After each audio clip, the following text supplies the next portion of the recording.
up, Excel? I am super duper excited to be back. This is my second time. For those of you who don't remember last time, maybe you weren't here, my name is Julian. I'm part of the Excel Youth Leadership Team here, one of the best teams in the world. And it's the last night of our series, sadly, but I'm super excited for this word. All right, how many of you guys are back in school? Yeah, well, that got me thinking. I'm also back in school. That got me thinking on my grammar school days. I got to take it back. And I was thinking on this one day in grammar school. Now, let me set the stage. Little grammar school Julian absolutely loved school. I don't know if you guys felt the same, but I absolutely loved it. I got to see my friends. I got to just have a blast, go to class, go to music class. I used to bang on the desk. I love music, by the way. Art class. I just loved going to school. And it was a Monday, it was cold, and I'm getting ready. I'm like, all right, let me make sure I got my shoes, my little white tee over here. I'm like, all right, I should tell my mom to iron that. All right. And so I'm getting my stuff ready, and boom, I got my backpack on. I get in the car. Both my parents are driving us to school. And mind you guys, I lived maybe 2 minutes away from my grammar school, 5 minutes with traffic. So I'm expecting like 5 minutes. 5-minute car ride to school. Again, it's winter, so I'm like, all right, there's gonna be snow, traffic, all that. So we get like 5 minutes, we're driving, and I'm in the back seat. I kind of look around, and I'm like, we're not at school yet. I'm like, what's going on? So I'm like, all right, my parents know what they're doing. I trust my parents. And it gets like, no joke, like 30 or 40 minutes later into the drive, and I'm like, so I'm not going to school. I'm like, so I'm not going to school. I'm not going to be able to go to music class, art class.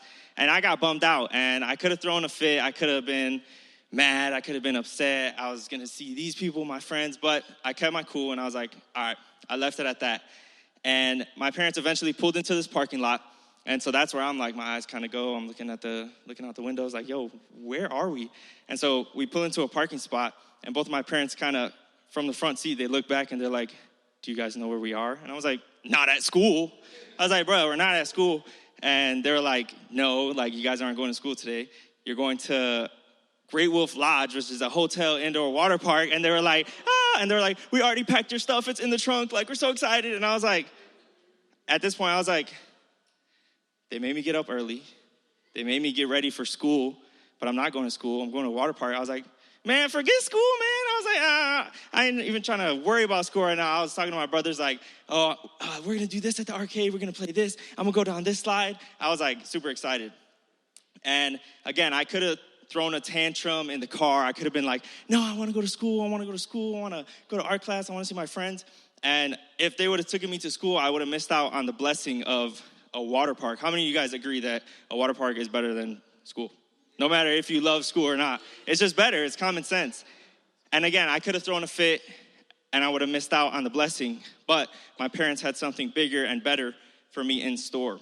Of course, if I knew the day before that we were going to a water park, I would have, same thing. I would have been like, I should tell my mom to iron this. I should get these trunks. I should put my toys here. But I didn't know. I wasn't prepared, if you could say that. But think about this. My parents had already prepared a bag for me to go. That's good. Sometimes, in this case, I didn't know where my parents would take me. I didn't know where I was going. In the same way, sometimes we don't know exactly where God is taking us, but I wonder if we're willing to have that let's go attitude even when we don't know. Again, if I knew the night before, I would have been like, let's go. Like, bro, why aren't we driving right now? Right? But in the same way, we have to be willing to have that let's go attitude when we don't see exactly where we're going. And thank God, I like to think that I did, even though I was a little bummed in the car. I was like, all right, my parents know best. Let's go. Let's see where we're going, right? That was my question. But you don't have to get ready if you stay ready, right? So I got another little story. This happened to me a few weeks ago. Pastor Joey, our lead pastor, if you don't know him, shame on you. You should be going to Sunday. If you're not going on Sunday, make sure you're there on Sundays. It's fire services all the time. And so he texted me. He's like, yo, I got this trip coming up. I'm going tomorrow to Minnesota. Do you want to come? And I was like, bet. I was like, let's go. And I actually probably texted him like, let's go. But I was ready. I was like, all right, bet. I got my stuff, and I was thinking about it, and I was like, man, tomorrow's going to be a long day.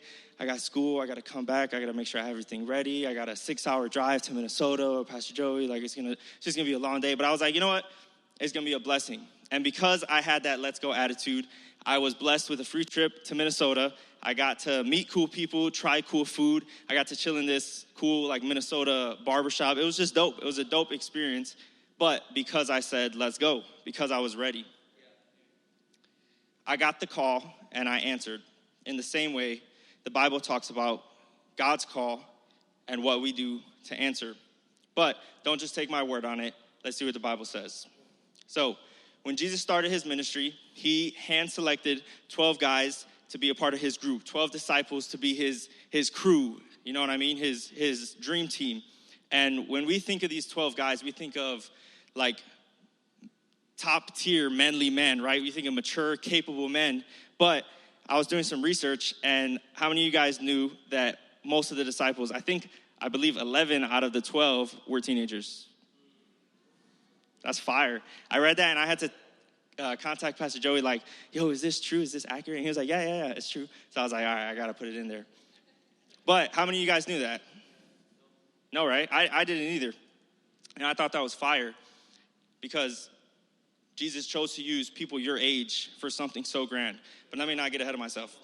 Let's talk about how Jesus called some of these disciples. So today we're going to look at Matthew 4, 18 to 20. How many of you guys got your Bible? All right, we're getting there. It's good. If not, we're going to be looking at the Sky Bible. We're going to be talking about the call of Simon, also known as Peter, and his brother, Andrew. It says, again, Matthew 4, 18 through 20. One day, as Jesus was walking along the shore of the Sea of Galilee, he saw two brothers, Simon, also called Peter, and Andrew, throwing a net into the water, for they fished for a living. Jesus called out to them, "Come, follow me, and I will show you how to fish for people." And they left their nets at once and followed him. So some history at this point. This was the beginning of Jesus' ministry. Jesus at this point was a rabbi. Now, what a rabbi is it is a Jewish religious leader, okay? And when a rabbi allowed someone to follow them, it meant more than those two words. It wasn't just follow me and like literally like go everywhere I go, follow me like a dog follows you. It was live with me, travel with me, learn from me, be my student, learn from me so much that you start becoming like me. And it was a great honor to be the student of a rabbi.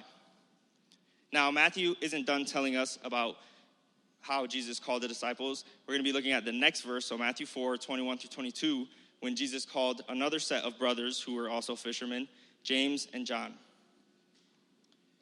It says, a little further up the shore, he saw two other brothers, James and John, sitting in a boat with their father, Zebedee, repairing their nets. And he called to them to come too. They immediately followed him, leaving the boat and their father behind. And so I read the first one and I was like, all right, that's cool. Like, I guess a random guy just telling you to go, like, maybe you'll go. But then I was like, bro, it happened again. It happened twice. Jesus saw two brothers, both fishermen again, and was like, yo, let's go. And they were like, this is how I picture it. They probably in the boat. Jesus is like, yo, let's go. And they probably look at each other and they're like, bet. They probably swam to Jesus, right? Who knows? But they heard Jesus call, and they were like, I can't waste no time. And in this instance, they even left their father to do it. Bruh, this is a side note, I would probably be mad if my sons just left me repairing the net. I'd be like, bruh, even if it was the Messiah, I'd be like, you could have helped me finish first? But anyway, there was two strange things about this encounter it was just strange. I'll just say that. It was strange. So the first one was, again, Jesus was a rabbi. And during this time, the students would usually reach out to the rabbi to ask them to follow them. So if I was a student wanting to, let's say Pastor Joey was a rabbi, I would reach out to Pastor Joey and be like, yo, can I be your student? And it was Pastor Joey's decision whether or not he would accept my request. But in this instance, Jesus was the one that went out of his way and said, yo, let's go, come. So he was the one that invited the brothers or the disciples to be his students. The second thing is, again, like I mentioned before, it was a great, great, great honor to be the student of a rabbi. But in this instance, Jesus chose two sets of brothers who were fishermen. And again, it was a big deal. To become the student of a rabbi, you had to go through rigorous school. And it was so harsh that, let's say we were all in the same class, if there would only be like 5 people out of the class that would make it. And they would send each and every other person to other fields of work. In this case, we could assume that the disciples didn't make it through the class, therefore they were fishermen. We could assume that, right? And so again, becoming the student of a rabbi wasn't just like, all right, I'm gonna take one class, I'm gonna get a C, and like, I'll become a student. It was training, it was schooling. You had to get discipled. You had to go through tests and studies. So it was a big deal. But again, Jesus invited fishermen to be his disciples. This is like, to put this into perspective, we can understand. This is like a grammar school. This is like grammar school Julian, right? Little Julian, remember? Hey, this is me. Grammar school Julian, playing basketball on the court, working on my free throw, getting invited to a high school varsity team. That's like, it doesn't happen. It's unheard of. But that's to put into context what was happening here. Now, I could just imagine the words, follow me, from Jesus. Those 2 words must have been so much more, they must have held so much more weight than just follow me. The power behind Jesus' voice saying that must have been like incredible to hear in that moment. Remember, there was no hesitation from both sets of brothers. The Bible doesn't say that, they took a minute, they took an hour to think about it, like, should we be this guy's disciple? No, it said at once. It said immediately they left. So the power behind his voice must have been so great. It must have been an answer to their heart. Now, from everyone else's perspective, again, these guys didn't go through schooling for this. They didn't have the training required by everyone else's perspective to be in a religious area at all. But Jesus still called them because what Jesus had for them was bigger than where they were. What Jesus was calling them to was bigger and better than the fisherman position that they were at. That doesn't mean it was bad what they were doing, but he had something better. It's that simple. Now, Matthew isn't done telling us about how Jesus called the disciples. There's one more, a few chapters later, that Matthew describes, and that's how Jesus called him, Matthew. In Matthew 9:9, it says, as Jesus walked along, he saw a man named Matthew sitting at his tax collector's booth. Follow me and be my disciple, Jesus said to him. So Matthew got up and followed him. Jesus is a G, bro. Like, again, it happened for the 3rd time. And you could check it out in the Bible. It happened like that for all the other disciples. Nobody took time to, let me think about it. It was like, Jesus called them, boom, let's go. Now, while I was reading this, I was thinking, why would Jesus, someone so grand, a rabbi, want something to do with a guy like Matthew? Now, you have to understand that Matthew was a tax collector. And to be a tax collector 2,000 years ago was not the best position to be in. And this is why. Now, we first have to understand that Israel was conquered by Rome. Israel was a conquered people, and Rome was above them. Now, at this time, Rome wanted to get paid. Rome wanted their money. So they would pick out tax collectors from the Israelites to collect tax from the Israelites, right? So Rome would pick the tax collector that promised to bring them the most amount of money. The tax collector themselves would set the rates. For example, let's say you owe someone $50, right? And I go to that person and I'm like, they tell me, these guys owe me $50. So I'm like, okay, cool. But remember, I'm the tax collector. I get to set the rates. So I go up to all you guys and I'm like, each one of you guys owe him $100. And you're like, whoa, what do you mean? My debt only says 50, and I'm like, no, I'm the tax collector. I get to set the rates. You guys owe 100. Now, you guys could whine and groan, but at the end of the day, you had to pay because, again, there were consequences if you didn't. Boom, you'll give me the $100. I'll take it. I'll give him the 50, because remember, you guys only owed him 50, and I'll pocket the other 50. And I'm like, I'm $50 richer, man. Now, imagine that. Again, there was multiple tax collectors throughout Israel. Imagine that them getting $50 from each person in Israel. They're going to make bank, but in a crooked way, in an unethical way. Everyone knew that they were doing it. And again, they were doing it to their own people. They were doing it to their family members. Everyone knew it was crooked. Everyone knew the system was crooked. But what are you going to do? Not pay? You're going to either go to prison or get executed. So what are you going to do? You're going to find a way to pay. And this is what it meant to be a tax collector. This is who Matthew was. Whether he wanted to be it or not, this is who he was. And still, Jesus decided to see him at his booth and be like, that's my guy. Jesus invited a tax collector to be one of his disciples, and even more than that, a part of his inner circle, a part of his crew. Think about that. And as you'll see, it didn't go unnoticed. Matthew 9:10-13 says this. Later, Matthew invited Jesus and his disciples to his home as dinner guests, along with many tax collectors and other disreputable sinners. But when the Pharisees saw this, they asked his disciples, "Why does your teacher eat with such scum?" When Jesus heard this, he said, "Healthy people don't need a doctor. Sick people do." Then he added, "Now go and learn the meaning of this scripture. I want you to show mercy, not offer sacrifices. For I have come to call not those who think they are righteous, but those who know they are sinners." That was like, I was reading that and that was like the biggest Jesus mic drop. Boom. Because this is what Jesus was basically saying.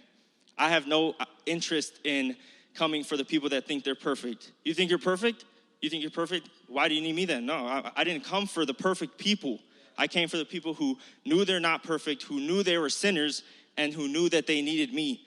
So in that one line of Jesus' response, he was both calling out the sin and the imperfection in the religious leaders while also affirming the love that he had for the scum, the sinners.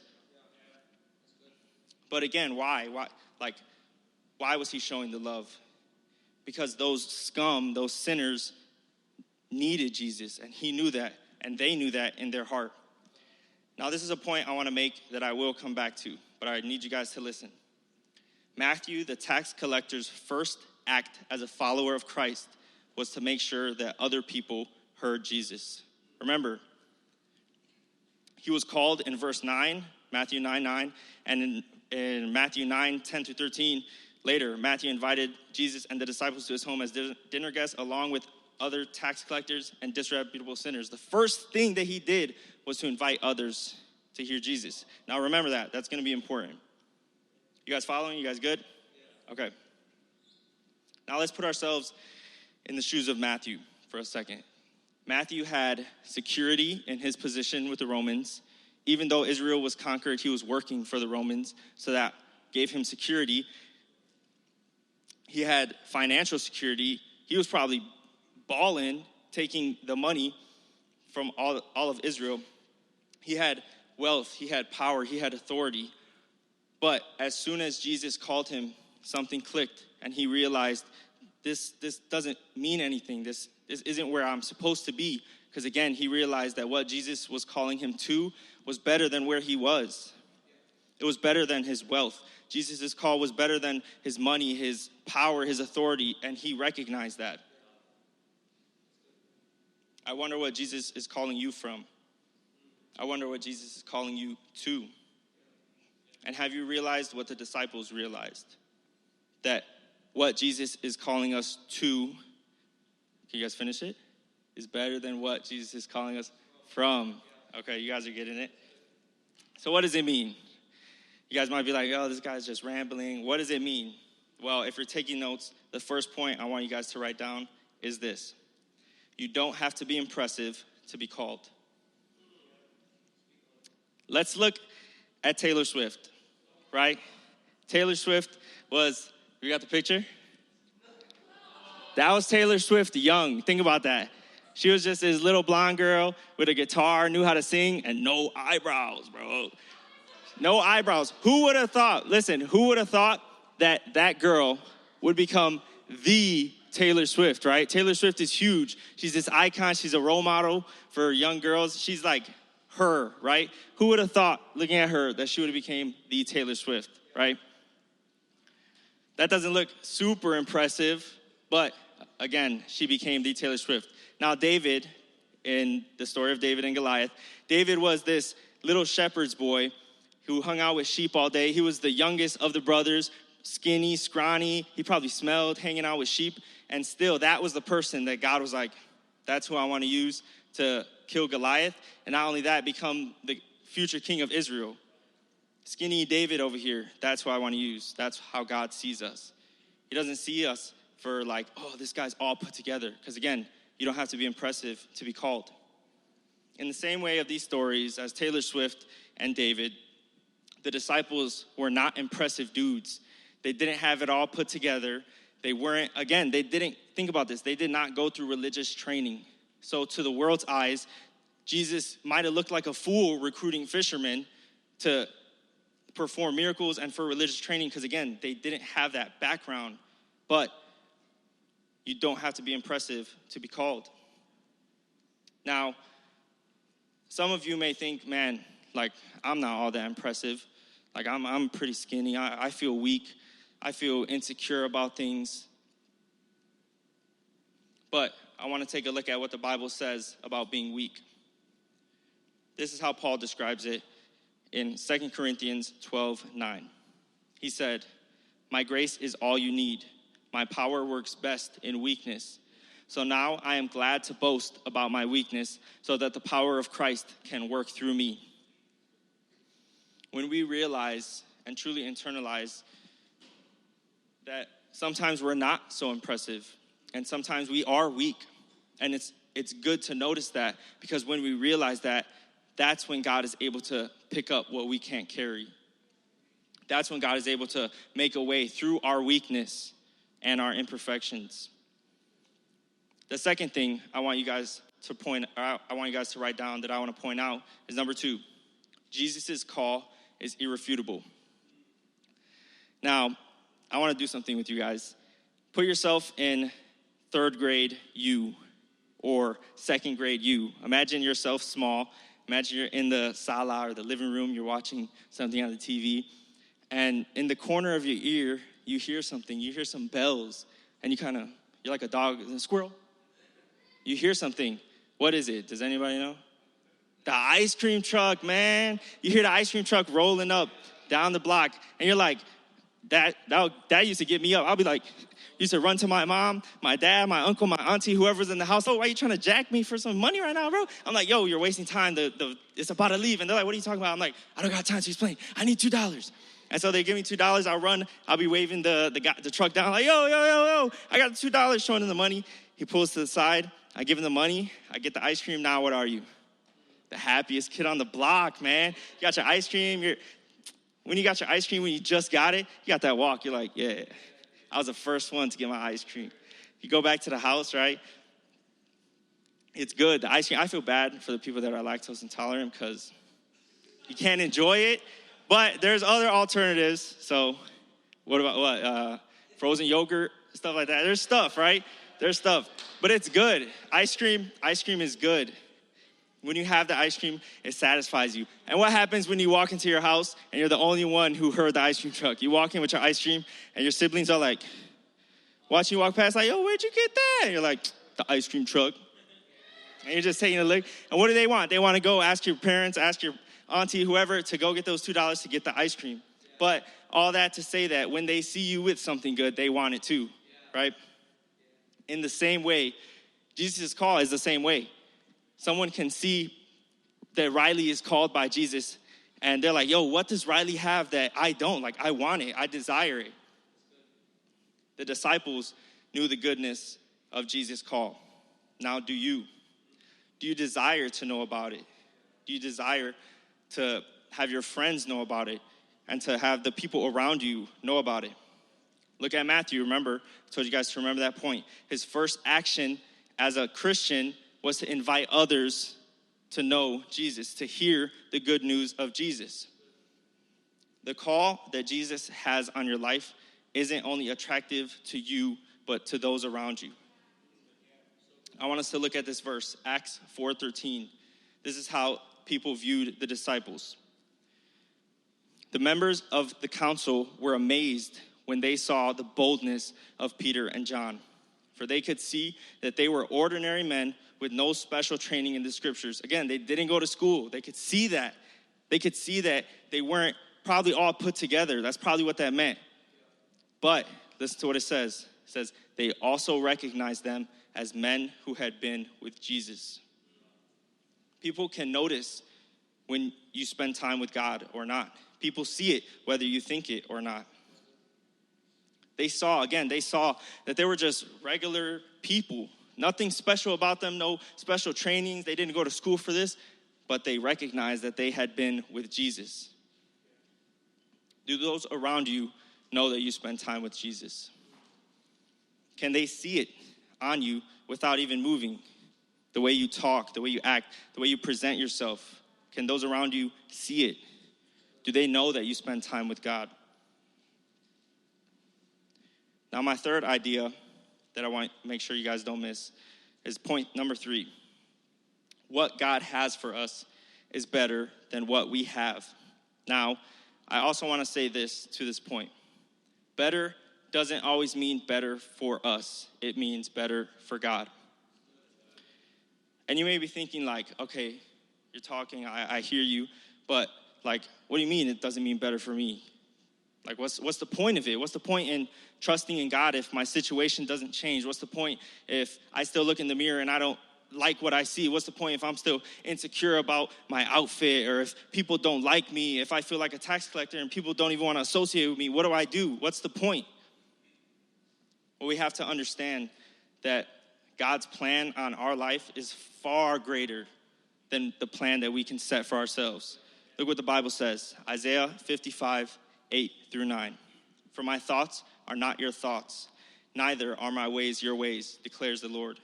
For as the heavens are higher than the earth, so are my ways higher than your ways, and my thoughts than your thoughts.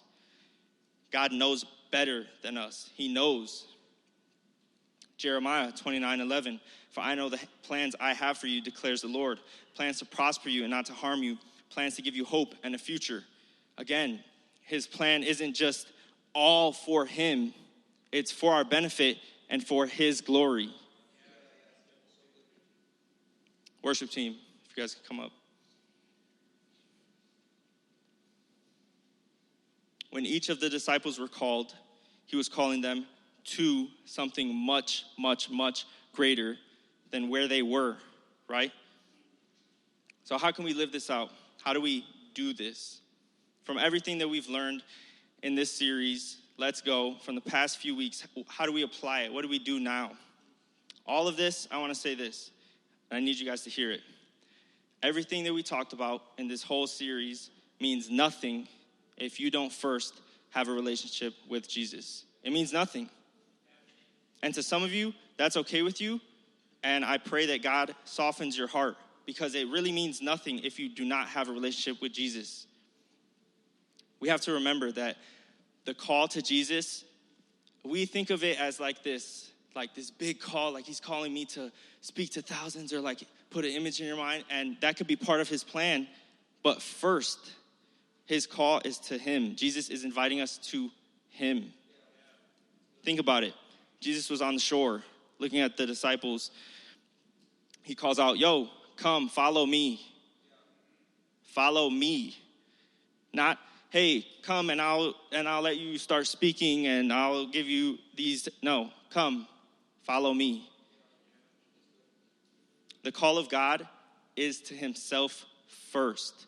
We all have different callings on our lives, but again, the first call that we all have is to God.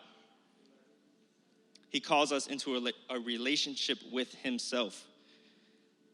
Now, like the disciples, we have a choice now. We can either stay where we are, or we can answer the call to Jesus. The same way with the Minnesota trip. Pastor Joey texted me, yo, you want to go?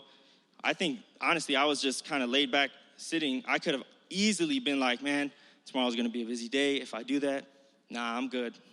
And it would have been fine. He would have been like, okay, thanks for letting me know. But I didn't want to just stay laid back. That doesn't do anything for me, right? I wanted to get up. I wanted to be like, yo, let's go. And because of that, again, I was blessed with that entire trip. Like the disciples, we have a choice to give up our old life, the life that we're living now, full of sin, full of insecurities, full of shame and doubt on ourselves. for a new one with Jesus. Now, in a moment, Pastor Ariel is going to lead us in making this choice. But I want to leave you guys with this verse. Matthew 10:39. If you cling to your life, you will lose it. If you cling to your life, you will lose it. But if you give up your life for me, Jesus, you will find it.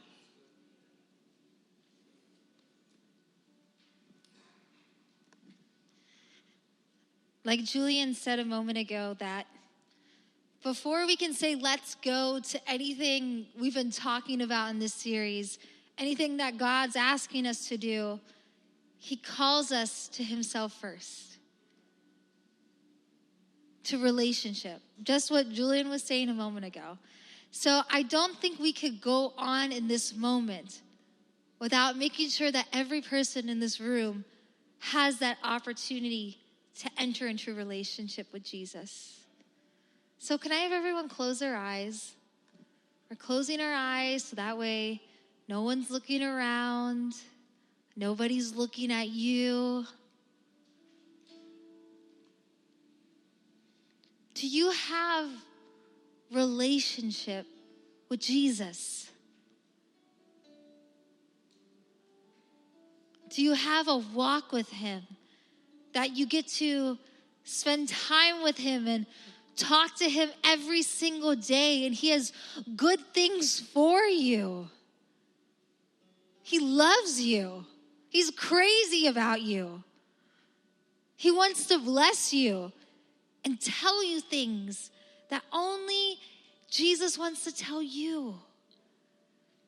He has specific plans and purposes for your life. But again, it all comes through having that relationship with him and knowing him.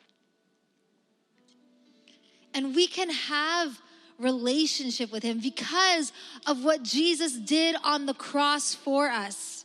Jesus dying on the cross for us means that we get to come into the presence of God free of sin, shame, the ickiness and the yuck, the things that before clothed us in sinfulness and unrighteousness. But Jesus dying on the cross made a way that we can come into God's presence freely in relationship with him. He wants relationship with you. God wants relationship with you. Jesus wants relationship with you. But he is a gentleman, and he will not force it on you. He will not demand it of you. He wants you to desire it in your own hearts. So I'm going to ask here in a moment. I'll just count to 3. And if you're in this room and you don't have a relationship with Jesus and you want a relationship with him, just raise your hand at me. That's all you have to do. Again, all of our eyes are closed because nobody's looking around at you. This is a moment for you and you alone. So on the count of 3, 1, 2, 3. Are you wanting a relationship with Jesus?